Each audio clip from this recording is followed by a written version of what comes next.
প্রাথমিক বিদ্যালয়ের সম্মানিত শিক্ষক এবং শিক্ষিকাগণ, সম্প্রতি আপনারা ইএফটি এই শব্দটির সাথে পরিচিত হয়েছেন। অনেকেই শুনেছেন যে জানুয়ারির 1 তারিখ থেকে আগামী বছরের যে ইএফটির মাধ্যমে বেতন হবে। অনেকেই ইএফটি ফর্ম নিজে সংগ্রহ করেছেন। এই ইএফটি কি? ইএফটি আসলে ইলেকট্রনিক ফান্ড ট্রান্সফার। এটি আইবাস প্লাস প্লাস কেন্দ্রীভূত ও ইন্টারনেট ভিত্তিক হওয়ায় ইন্টারনেট সংযোগের মাধ্যমে যে কোনো স্থান থেকে আইবাস ব্যবহার করে বেতন ভাতার বিল দাখিল। আইবাসের মিনিং হলো integrated budget and accounting system. এটি একটি অর্থ মন্ত্রণালয়ের কেন্দ্রীয় সফটওয়্যার। এর ফলে আমাদের কি কি সুবিধা সেটি আমরা দেখি। শিক্ষকবৃন্দের বেতন ভাতার বিল স্বয়ংক্রিয়ভাবে প্রস্তুত হবে, অর্থাৎ ম্যানুয়ালি আর তৈরি হবে না। প্রতি মাসে জাস্ট এক ক্লিক দিলেই আপনাদের বেতন ভাতার বিল ডিডিও মানে উপজেলা শিক্ষা অফিসার অ্যাকাউন্টস উপজেলা হিসাবরক্ষণ অফিসে প্রেরণ করবেন। ঠিক উপজেলা হিসাবরক্ষণ অফিসার সেটা আবার অ্যাপ্রুভ করবেন এবং ফরওয়ার্ড করবেন ব্যাংকের কাছে। ব্যাংক সেটা আপনাদেরকে নিজ নিজ অ্যাকাউন্টে টাকাটা জমা করে দেবেন। শিক্ষকবৃন্দ অনলাইনে নিজ নিজ বেতন ভাতার বিল সর্বশেষ অবস্থাটা দেখতে পারবেন, মানে আপনার বেতন ভাতা বিল কোন অবস্থায় আছে সেটা আপনি দেখতে পারবেন।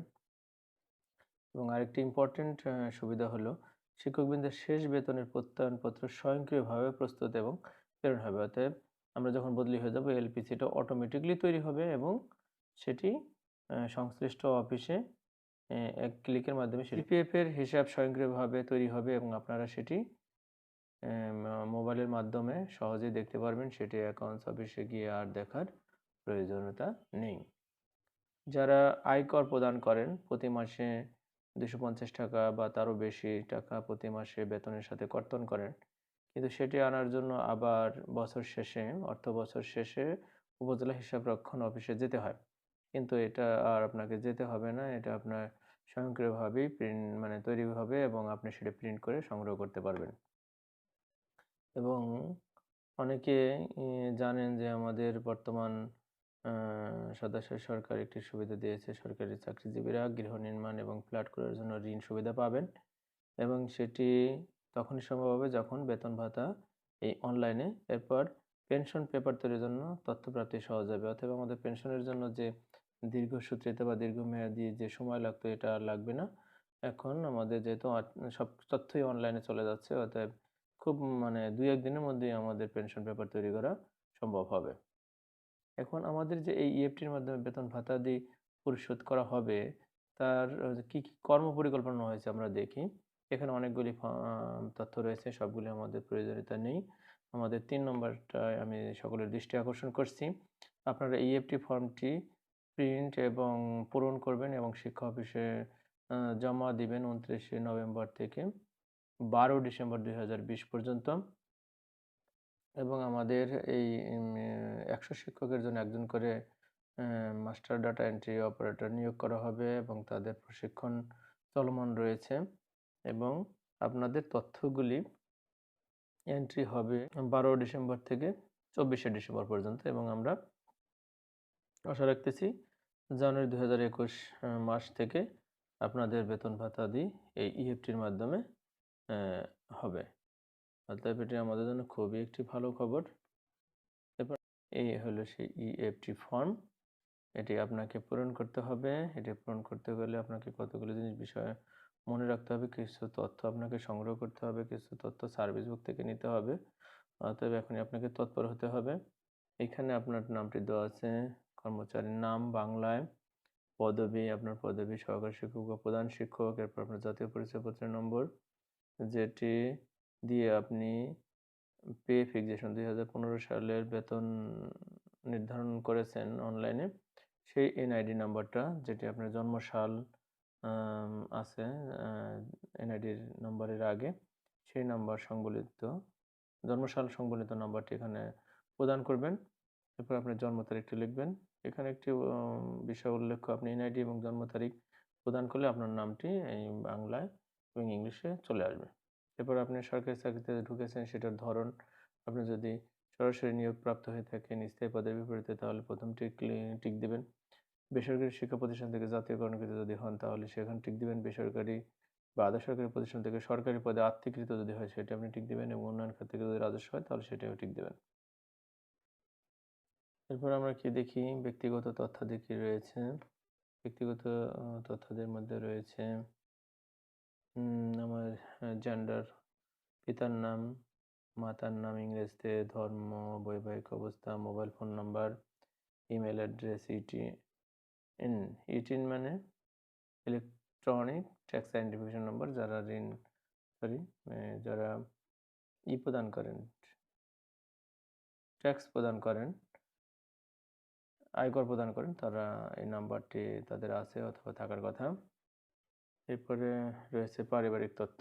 পারিবারিক তথ্যের মধ্যে আপনার যদি পুরুষ হয়ে থাকেন তাহলে আপনার স্ত্রীর এনআইডি নাম্বারটি লিখবেন এবং জন্ম তারিখটি লিখবেন, তখন অটোই তার নামটি এখানে চলে আসবে।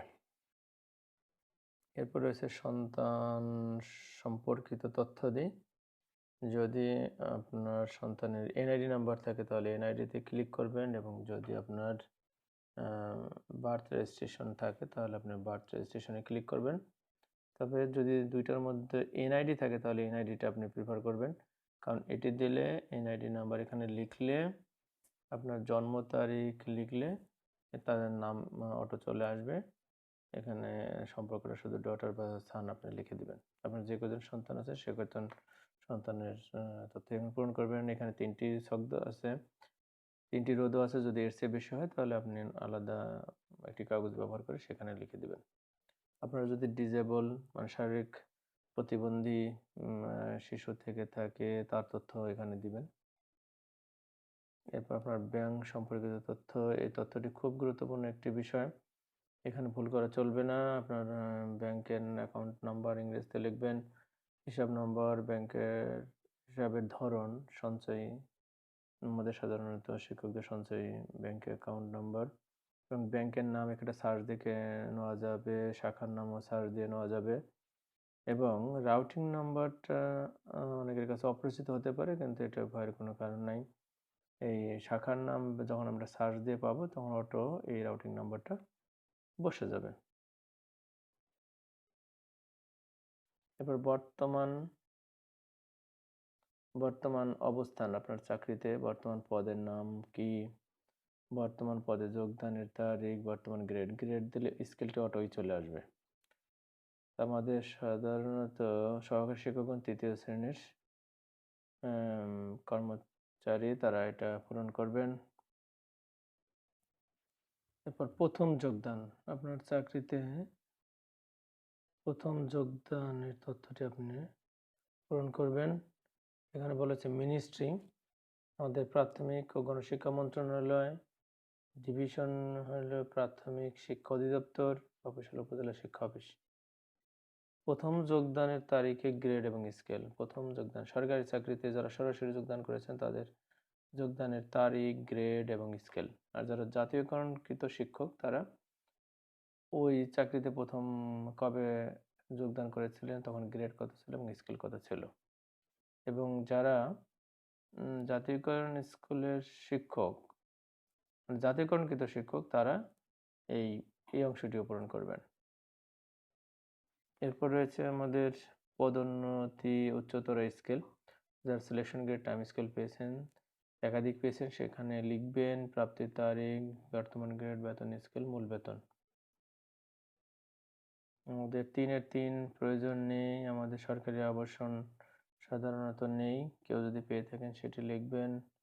এরপর আসতেছি আমাদের বেতনের হিসাবে, 4-এর 4 হলো বর্তমান মূল বেতন ও ভাতাদি। আপনার মূল বেতন কত লিখবেন, দায়িত্ব ভাতা থাকলে লিখবেন, যারা চলতি দায়িত্বপ্রাপ্ত প্রধান শিক্ষক তারা দায়িত্ব ভাতা পেয়ে থাকলে লিখবেন, যাতায়াত ভাতা নাই, শিক্ষা ভাতা থাকলে লিখবেন, বাড়ি ভাড়া ভাতা, চিকিৎসা ভাতা 1500 টাকা, টিফিন ভাতা, এটা লিখবেন। এখানে যে কর্তন দেওয়া আছে সাধারণত এই কর্তনগুলি আমাদের নেই। যদি কেউ আয়কর দিয়ে থাকেন, শুধুমাত্র অগ্রিম আয়কর দিয়ে থাকেন সেটা এখানে লিখবেন। সাধারণত আমরা অনেকে 250 টাকা করে প্রতি মাসে আয়কর অগ্রিম দিয়ে থাকি, সেটা এখানে লিখবেন। এরপর জিপিএফ ফান্ডের হিসাব। এখানে কি আছে দেখা যাক। আপনার প্রকৃতি কি এটা লিখবেন। এখানে একটা কথা দেখছেন, ইনক্রিমেন্ট বা সুদ সহ এবং ইনক্রিমেন্ট বা সুদ ব্যতীত। আমরা অধিকাংশই ইনক্রিমেন্ট মানে সুদ সহ এই জিপিএফ এর সুবিধাটা নিয়ে থাকি। কিছু কর্মকর্তা বা কর্মচারী রয়েছেন যারা ধর্মীয় দৃষ্টিতে সুদটাকে গ্রহণ করেন না, তাদের ক্ষেত্রে এই দ্বিতীয়টি প্রযোজ্য, যে সুদ ব্যতীত জিপিএফ ফান্ড তাদের। তারপরে জিপিএফ হিসাব নম্বরটা লিখবেন, ভলিউম নম্বরটা আপনার জিপি স্লিপে এটা লেখা আছে, পৃষ্ঠা নম্বর ওখানে লেখা আছে, এবং আপনি প্রতি মাসে কত টাকা করে প্রদান করেন সেটি লিখবেন। এরপর আসতেছে জিপিএফ ফান্ডের নমিনি। আপনার কয়জনকে আপনি নমিনি করবেন তাদের নাম লিখবেন, তাদের জন্ম তারিখ লিখবেন, সম্পর্ক কি আপনার সাথে সেটা লিখবেন, তাদের নাম বাংলায় লিখবেন, যদি এনআইডি দেওয়া থাকে আমি আগে বলেছি তাহলে এখানে নাম লেখা লাগবে না, অটো চলে আসবে, এবং তাদের অংশ কার অংশ কত, টোটাল এখানে 100 হবে, সব রোর যোগফল হবে 100। অগ্রিম, কেউ যদি জিপিএফ থেকে ঋণ গ্রহণ করে থাকেন, তারপরে যদি একাধিকবার গ্রহণ করে থাকেন অগ্রিম, তাহলে যে কয়বার নিয়েছেন ওই কয়বারই আপনি উল্লেখ করবেন। সেটা হলো কি, মঞ্জুরি নম্বর, কবে পাস হয়েছিল এবং কত টাকা মঞ্জুরি হয়েছিল, কিস্তির সংখ্যা কত, কবে শুরু করেছেন, কয় কিস্তি পরিশোধ করেছেন, মোট সুদের পরিমাণ কত ইত্যাদি অনেক তথ্য আপনি এটা দিবেন। বর্তমান ঋণের অবস্থা, আমাদের সাধারণত এই ঋণটা আসলে এই 6 নম্বর সাধারণত আমাদের এগুলি নাই, কম্পিউটার আমাদের শিক্ষকগণ সাধারণত এটা অ্যাবল করেন না, অতএব এই ছকটি আমাদের প্রয়োজন নেই। এরপর আসতেছি ছুটি। হ্যাঁ, ছুটিটি আমাদের জন্য খুব গুরুত্বপূর্ণ একটি বিষয়, কারণ আমরা বিভিন্ন ধরনের ছুটি নিয়ে থাকি। এখানে সিএল বাদে সব ধরনের ছুটি আপনাকে উল্লেখ করতে হবে। বৈদেশিক ভ্রমণের ছুটি, মাতৃত্ব ছুটি, মেডিকেল ছুটি এবং তীর্থস্থান ভ্রমণের ছুটি। ছুটির উদ্দেশ্য কি, মঞ্জুরি আদেশ, মঞ্জুরি তারিখ, শুরু শেষ এবং মোট কতদিন ভোগ করেছেন সে তথ্যটা লাগবে। এরপর রয়েছে লিয়েন।